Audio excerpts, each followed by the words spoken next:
Tatiana Belink adaptava para a televisão um dos programas, por exemplo, que encantou a minha infância e sua infância também. Muitos dos telespectadores acompanharam ainda pela antiga TV Tupi, que naquela época só transmitia para São Paulo e arredores o Sítio do Pica-Pau Amarelo. Era uma criação de Júlio Gouveia, de quem Tatiana é viúva, e que levou às telas da televisão, ainda em preto e branco, as histórias maravilhosas de Monteiro Lobato. Tatiana, é um prazer recebê-la. Você que continua tão moça e tão bonita e que encantou minha infância e a infância de muita gente. Tem muitas outras coisas. Tem Teatro da Juventude. Tem... A televisão está muito diferente, Tatiana? Tecnicamente, ela está muito melhor.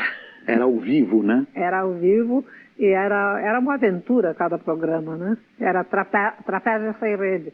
Trapézio Sem... Vem cá, o programa era diário, não era trissemanal ou bissemanal? Isso não, nós tínhamos 4 programas por semana.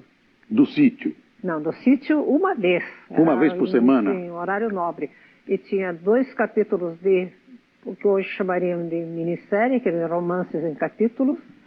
E aos domingos um grande teatro de 1h30 ou mais. O Teatro da Juventude. Teatro da Juventude. Que eram umas peças já mais para adolescente do que para criança. Né? Não era proibido para adultos nem para pequenos.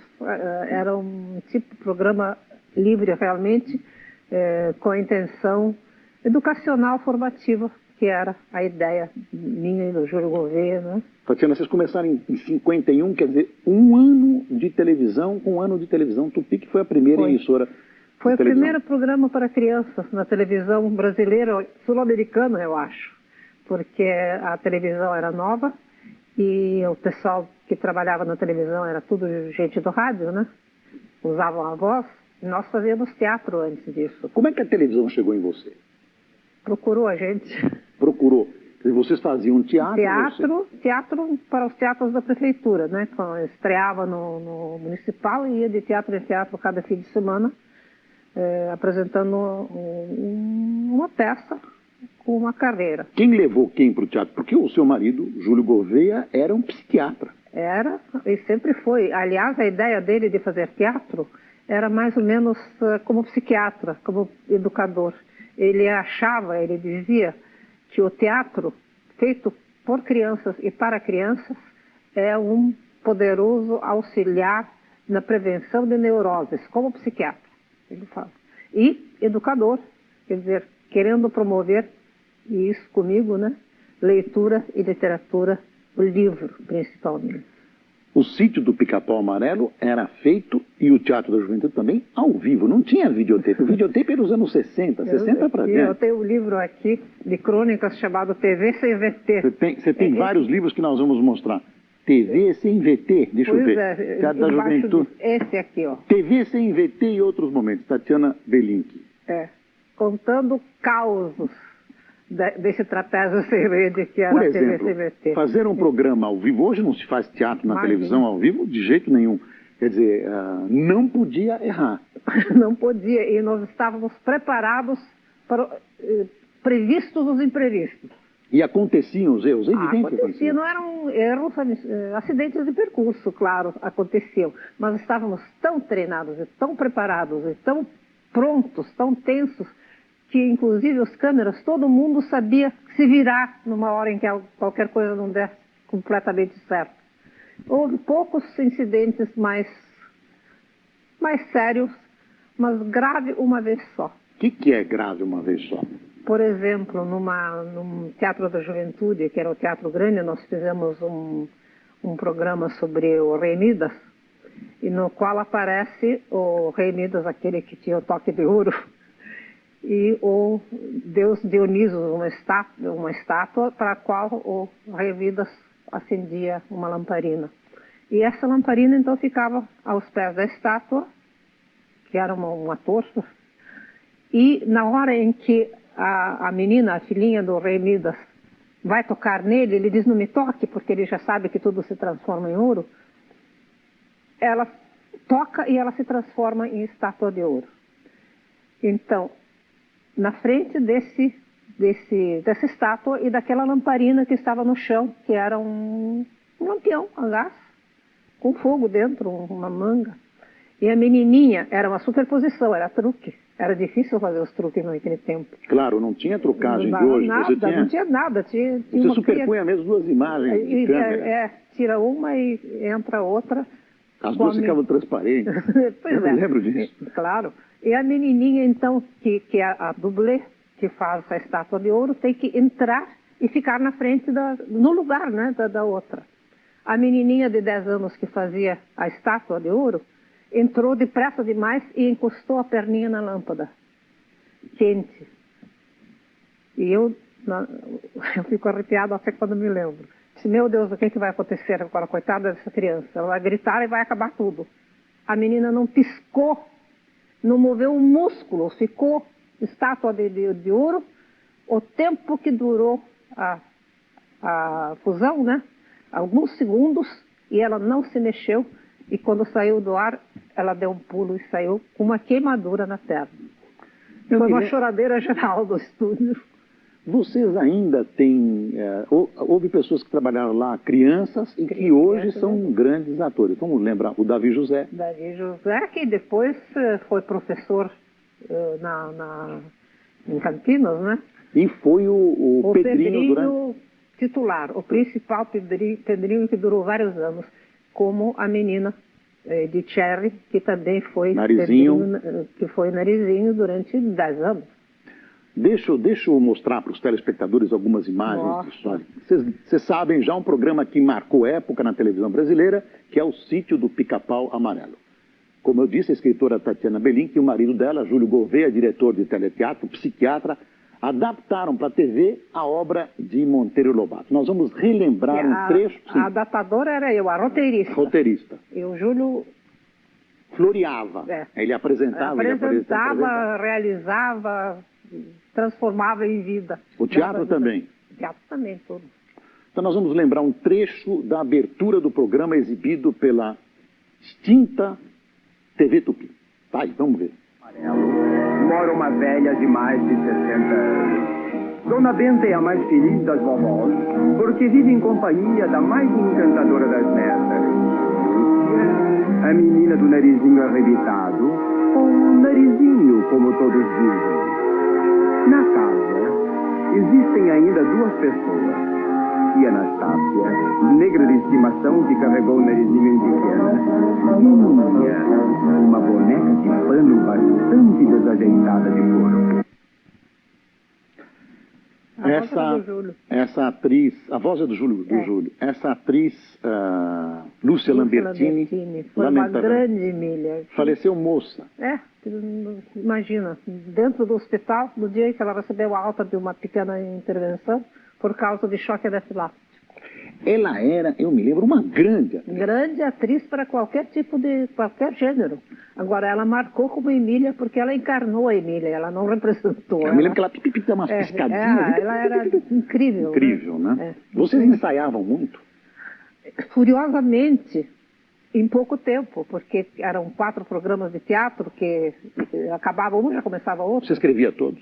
Todos. E muitos dos atores participavam de tudo isso, né? Dos dois. Sim. Eu me lembro de vários dos... Eu escrevia furiosamente e os ensaios eram feitos muito intensamente, porque tinha que decorar, fazer, não errar. Decorar mesmo. Decorar mesmo. Agora, tinha ponto. Meu irmão, por exemplo... Tinha ponto na televisão? Não, na televisão não tinha, mas nós tínhamos no estúdio placas assim com a deixa. Dálias, né? A deixa. Hoje a gente chama de dálias. É isso, não se chamava assim. E o meu irmão, então, se arrastava no chão com aquilo. E de vez em quando o ator dava uma olhada para não esquecer a deixa, para não perder o momento. Era realmente o único auxílio. Agora, sonoplastia, iluminação, tudo isso era uma coisa de louco. Cenários A televisão dava. Vem cá, essa atriz que apareceu, a Dona Benta... A primeira Dona Benta, ela ficou pouco tempo, mas a Dona Benta titular era a irmã da Lúcia, Leonor Pacheco. Esta que apareceu era Sidneia Rossi, que era uma cantora do coral paulistano, que fez os primeiros capítulos, as primeiras vezes. Depois entrou a Lúcia, entrou a Leonor e já... E a tia Anastácia, quem é? Tia Anastácia era uma senhora negra, gorda, linda, que trabalhou, que foi criada na casa de Monteiro Lobato, por incrível que pareça. Ela está viva. Mas ela morreu. Porque ela é uma grande atriz. Grande atriz, numa simpatia maravilhosa, né? Aliás, a turma do título do Pica-Pau Amarelo, o elenco, era realmente extraordinário. Deixa eu fazer uma pergunta estranha.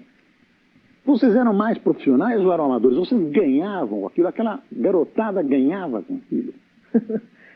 Uma coisa simbólica. Quando estávamos no teatro, por exemplo, quando fazíamos teatro, a prefeitura dava um lanche, mas dava tudo. Dava cenário, teatro, roupa, mecânicos, técnicos, maquinistas, era tudo dado pela prefeitura.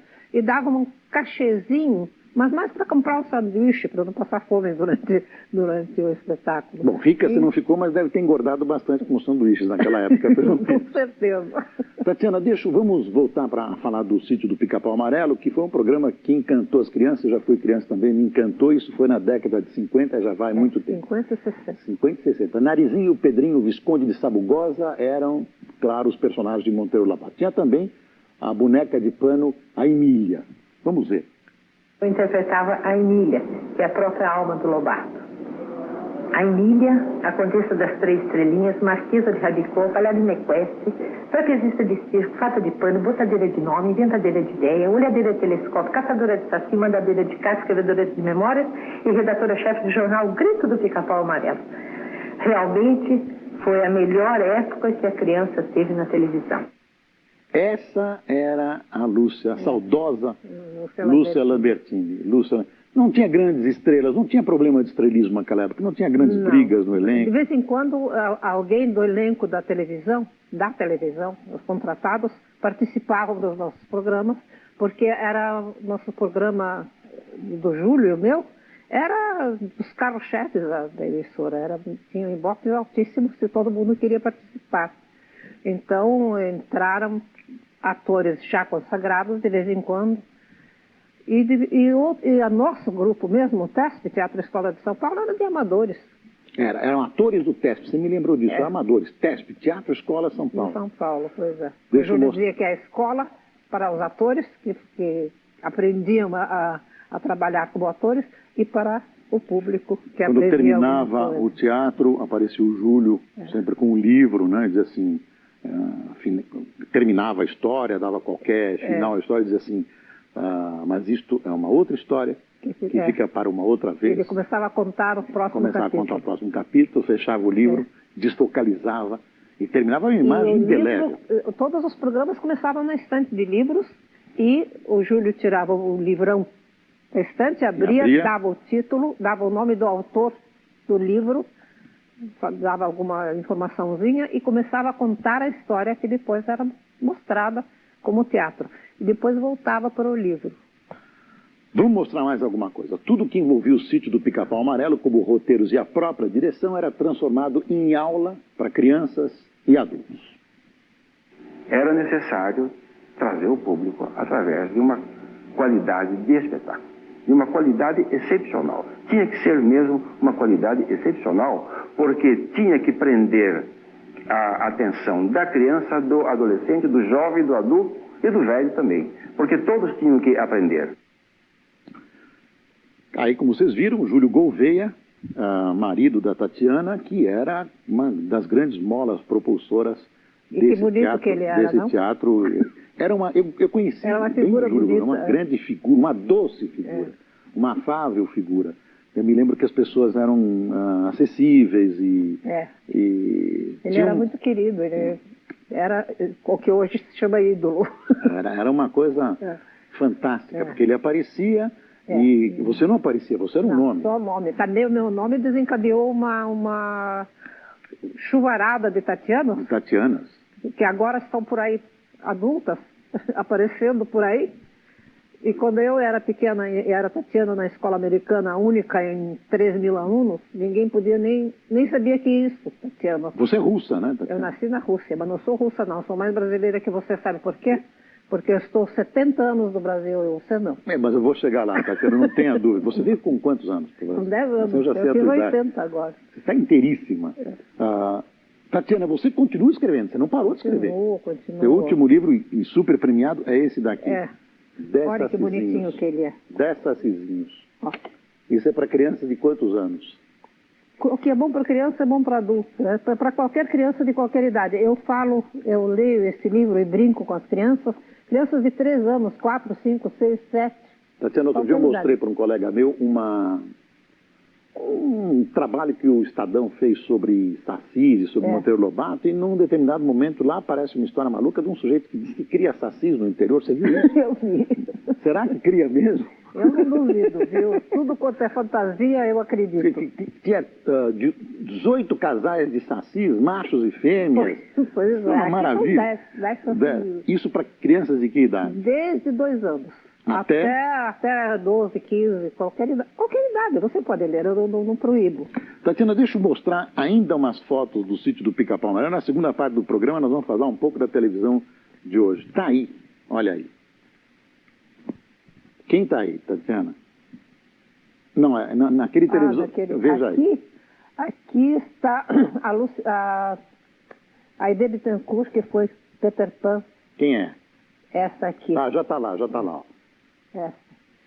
E a própria Lúcia, eu acho, e aqui uma moça que era apresentadora de Garota Propaganda. Garota Propaganda da época. Não me lembro. Não, a Odete Lara. A Odete Lara tá numa foto dessa. E aquela menininha de chapéu, branco? Acho que é a Verinha Daci. A Verinha Daci, que faleceu também. Faleceu jovem. Aí tá um ator que é até conhecido. O Felipe Wagner. Felipe Wagner como Gepeto do Pinóquio e um dos nossos amadores como Pinóquio. Pinóquio tá aqui. Paulo Basso. Tá aqui atrás, Pinóquio. Olha, essa é interessante. Não foi ser político depois, Pinóquio? Não. Não, isso aqui, a Mesbla lançou uma boneca Emília, copiada da nossa Emília da televisão. E o Júlio avisou na véspera, olha, amanhã na Mesbla vai ter boneca Emília. Você sabe que às 6 horas da manhã tinha fila que dava volta ao quarteirão. O gozado era o seguinte, ela era tão boa atriz que ela era grande, ela era uma pessoa grande e fazia o papel de boneca e as pessoas aceitavam bem. Acreditavam. O que é isso aqui, ó? Deixa eu ver. Cristóvão Colombo. Também ao vivo? Ao vivo. No Teatro da Juventude? Não, isso no Teatro da Juventude e na televisão, né? Pronto. Tem uma outra foto aqui que eu não consigo identificar. Johnny Herbert, jovem. E Lúcia Lambertini. No Pequeno Lorde. Tem uma capa-espada aqui. Mostra Peter Pan, que é a Aide Bittencourt, que durante anos foi diretora do teatro em Belo Horizonte, do Teatro Municipal, e o Capitão Gancho é meu irmão, Benjamin. Bom, tem várias outras fotografias aqui. Aqui é uma fotografia do elenco do Peter Pan. Aqui, Emil Tran, irmã do Paulo Tran, Clóvis Garcia, que foi diretor, né, da ECA, e menininhos que hoje são gente muito grande. Esse é o médico neurologista, que foi o primeiro Pedrinho Sérgio Rosenberg. Esse pequenininho aqui, pequenininho, é o Alberto Guzic, que é o grande... O Alberto, crítico de cinema. Crítico cara dele? de cinema. Nossa. Ele tinha 5 aninhos. Nossa. Ele era menino perdido. Já tinha cara inteligente, o Alberto. Já era. E aqui está o Odete Lara. Odete Lara, a estreia da Odete Lara. Rainha Má. Da Branca de Neve. E ela devia ser a Branca de Neve, né? Muito bonita. Mas a Branca de Neve está aqui, ó. É minha sobrinha, não essa, uma outra sobrinha, Lília Beli. E a Branca de Neve Grande, quem foi? Você lembra? Branca de Neve Grande, acho que era... Está aqui, ó, o Zé Serber. Zé Serber e Faelzinho Neto, sobrinho da Lúcia, que foi o Pequeno Lorde. E aqui, o retrato grande é do Emílio Ribas. A senhora idosa é a viúva de Emílio Ribas. E o Júlio e eu entrevistamos essa senhora para um programa especialíssimo de 2 horas sobre Emílio Ribas para o quarto centenário de São Paulo. O nosso programa foi escolhido para comemorar. Queria mostrar isso porque isso era um símbolo. Esse era o nosso logotipo. O logotipo que passava na televisão. Ó, está aí na televisão de muita gente que andou vendo isso. O nosso teatro. Isso aos 14 anos. Não foi pouco. As máscaras de tragédia e comédia, que são elefantes, por causa do elefante branco, que era um prédio onde nós ensaiávamos. E era tão ruim que chamavam de elefante branco. Tatiana, nós vamos fazer um pequeno intervalo, depois vamos voltar. Eu queria conversar um pouco com você sobre o teatro, especialmente você fazer uma análise sobre a televisão de hoje. Eu volto dentro de instantes com a escritora Tatiana Belin. Até já.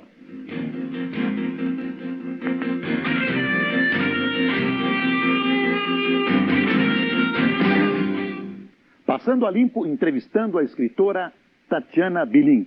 Eu lembro que este programa foi gravado e por isso hoje nós não estamos recebendo perguntas dos telespectadores.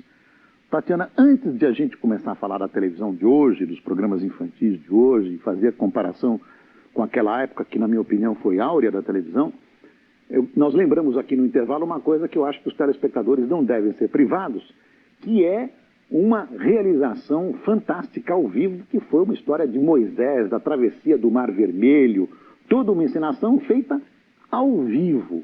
Como é que foi essa história? O Mar Vermelho se abrindo para os hebreus passarem e depois se fechando sobre os egípcios. Mas como é que foi feito isso ao vivo? Primeiro, vocês não tinham espaço, né? Vocês tinham um estúdio do tamanho de uma caixa de fósforo. Mas a televisão nos emprestou o prédio inteiro até a rua. Escritórios, corredores. 3 estúdios, corredor, tudo.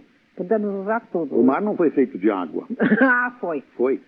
Então, deixa eu te contar. Para o mar se abrir, olha a ideia.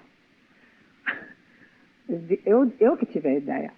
Eu disse, gente, faz o seguinte, faça 2 caixas d'água, 2 caixas com muita água e filma com filme, cinema, juntando, derramando as 2 caixas d'água, a água se juntando.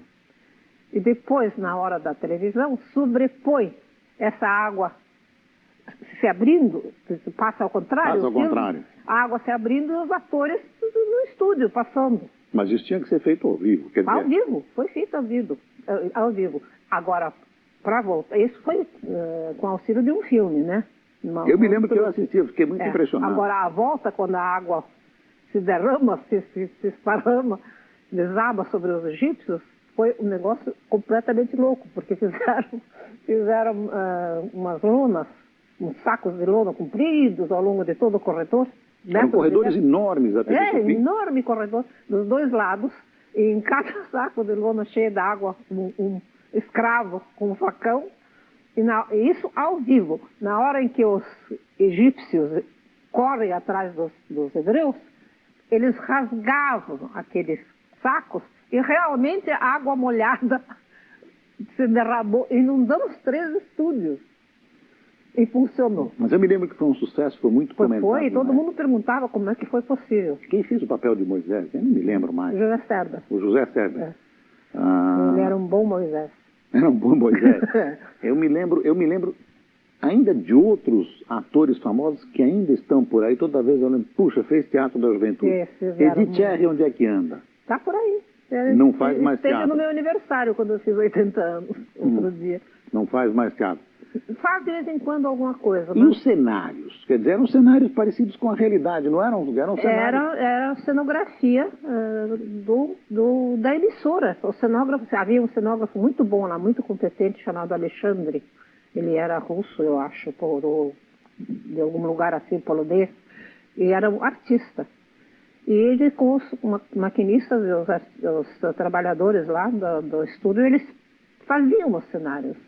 Preparavam os cenários, segundo as instruções do Júlio, e vários cenários para cada espetáculo. Então a câmera, a Jurássica câmera, 3 câmeras enormes, tem uma fotografia aí com nós vimos as câmeras com as válvulas, né? Enormes, uns monstros, assim, E tinham que ser empurradas, não tinha trilho como aqui, não.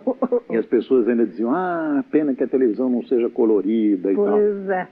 Sabe a que ponto chegou isso? Uma vez eu fiz uma palestra, foi na Fundação Oscar Americano até. E me fizeram várias perguntas e as pessoas lembram muito dessa época da nossa televisão. E uma senhora disse como era melhor a televisão daquele tempo. A televisão de vocês era melhor do que a de agora. Era tudo mais bonito, os cenários eram mais bonitos, as pessoas eram mais bonitas, o colorido era mais bonito. Eu disse, que colorido? Não havia colorido. Eles viam colorido, de tão entusiasmados que ficavam. Tatiana, e é melhor ou nós que ficamos mais velhos e sempre achamos que tudo que é antigo era melhor? A televisão era melhor? Certas coisas eram melhores, eram mais sérias, né? Por exemplo, como é que você vê os programas infantis hoje? Pode falar, não tem problema nenhum. Pode falar até dos da Record. Não.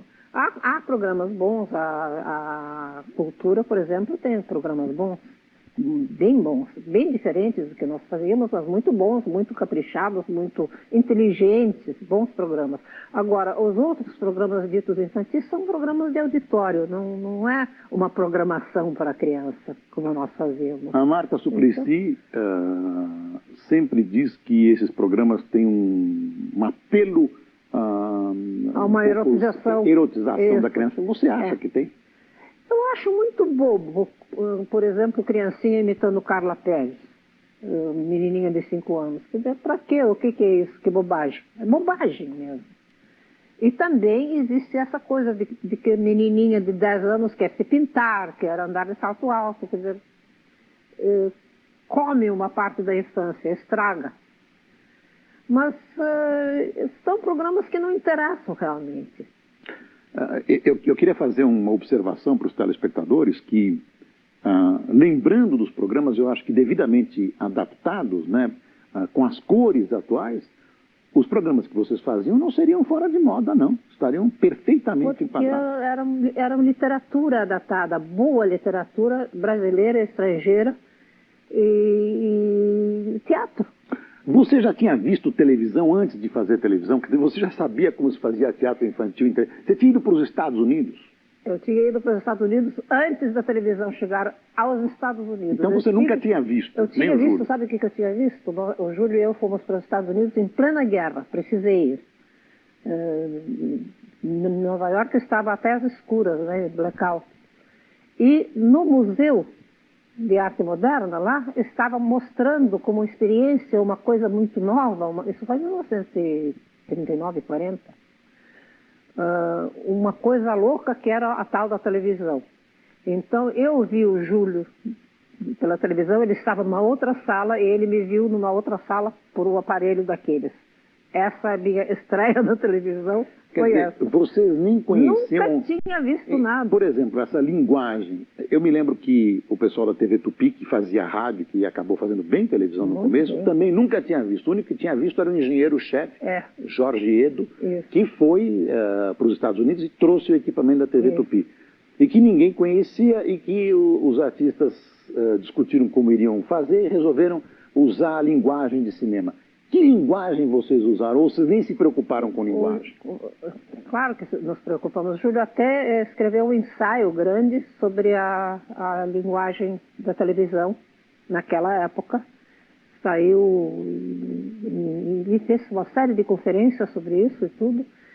E ele achava que era mesmo isso. Era uma fusão de teatro com cinema feito ao vivo. Naquela época era tudo feito ao vivo. Quer dizer, os atores representavam como teatro e as câmeras e a mesa da técnica, né, o switch. Switch? Ainda é switch? Switch. Tinha que escolher as imagens. E a vantagem era sobre o teatro era que havia vários cenários e podia pular de um cenário para outro. Mas aí quando vocês ensaiavam com as câmeras? Uma vez só. Porque eu ensaiava como teatro, tudo imaginado, com quadro negro, com sonoplasta, maquiador, todo mundo assistindo os ensaios, os grandes e violentos ensaios, e na hora, então, antes de ir para o ar, passava a coisa pelas câmeras. Então, era um ensaio de câmera que não era transmitido. Chamava ensaio de câmera. Ensaio de câmera. Para ver se a porta abria, enfim. Mas os cameramans participavam para saber onde punha a câmera. Exatamente. De repente ia acontecer uma luta, estava a câmera no meio. Exatamente. E a sonoplastia, que era um disco... 78, 78 rotações, um picape, e que tinha que soltar o picape naquele sulco, naquele momento, para aquele acorde. Era um negócio de louco. E funcionava, quer dizer, as pessoas eram treinadas para isso. Funcionava, claro, e era muito bom. E a televisão ao vivo tem uma grande dose de qualidade produzida pela adrenalina. Exatamente. Eu faço o jornal ao vivo todo dia, esse programa normalmente é ao vivo, hoje ele não está sendo, mas a gente tem uma adrenalina, essa interação. Mas era adrenalina pura, a gente nem chamava de adrenalina. Quem entendia de adrenalina era o Júlio, os outros não entendiam nada. Mas era uma coisa muito emocionante e muito gratificante. Quando alguma coisa saía bem, era uma alegria. Tatiana, muita gente hoje diz que a televisão é um instrumento que incentiva a violência. Quer dizer, os filmes hoje são muito... tem um componente de violência muito alto, muito forte. Você acredita que a televisão, como um todo... Quem é influenciável é influenciado até por um livro, até por uma poesia. Agora, que isso não é boa qualidade, que isso não é bom, claro que não é. E há uma banalização, não é? da violência nos filmes, nos programas. Uma violência tão violenta que passa da conta, que perde o sentido. E perde também o sentido de ético, né? Da indignação, é muito ruim. É ruim mesmo. A televisão não seria melhor naquela época porque o aparelho seria mais caro e o poder aquisitivo da grande massa não alcançava a televisão, daí a figura do televizinho. Quer dizer, ela não era mais dirigida às elites e às crianças da elite do que as crianças. Bem no começo, né? Bem no começo. Nós ficamos 14 anos na televisão e nos últimos anos já era um veículo de massa completamente. O televisinho já tinha acabado. Você tem paciência de assistir televisão hoje? Pouca. Além do jornal da Record e do Passando a Limpo, o que você gosta de ver na televisão? Eu gosto muito de jornal. Eu gosto de alguns filmes. Tarde da noite eu assisto filmes, mesmo filmes antigos que eu já assisti. Eu até tiro o som porque eu não aguento dublagem. Você não gosta da dublagem? Não gosto. A não ser em filmes sem importância, que tanto faz quem fala lá. Mas quando você vê o Laurence Olivier dublado numa fala de Shakespeare, não dá pé.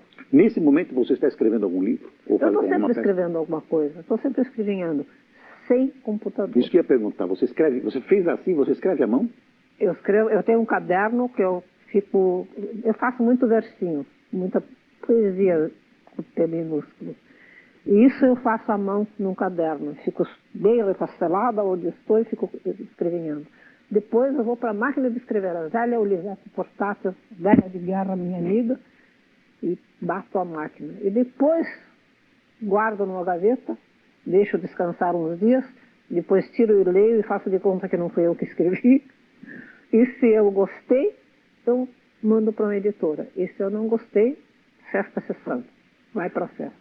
No que você diria que a televisão brasileira hoje é muito melhor, fora a parte técnica, do que aquela televisão que eu vi e você fazia? Eu não sei. Entra esse componente de quase diria saudade.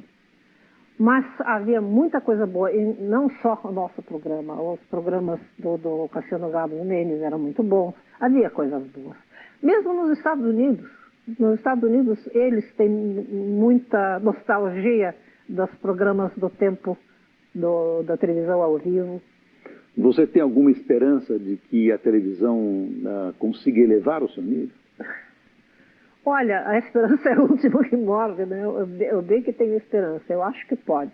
Agora, por enquanto, no momento, está uma acirrada concorrência atrás do Ibope, vale tudo. Mas naquela época não tinha concorrência por causa do Ibope também. Em 51 não, mas depois que apareceram as outras emissoras. Era de outro jeito, era de outro tipo. Havia um senso de responsabilidade perante o público.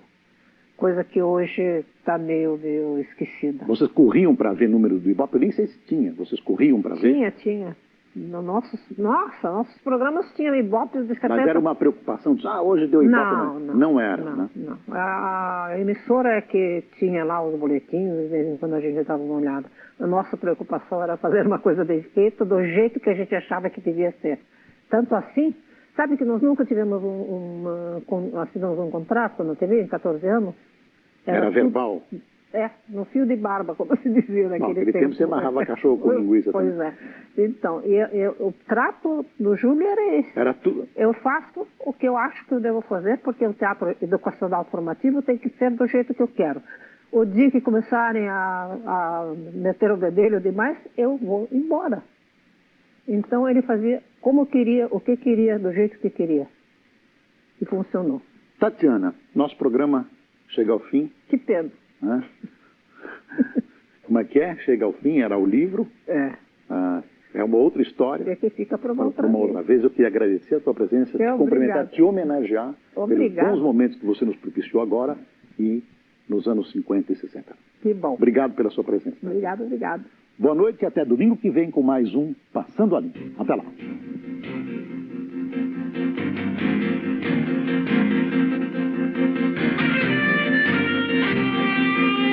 Assista agora. Fala que eu te escuto.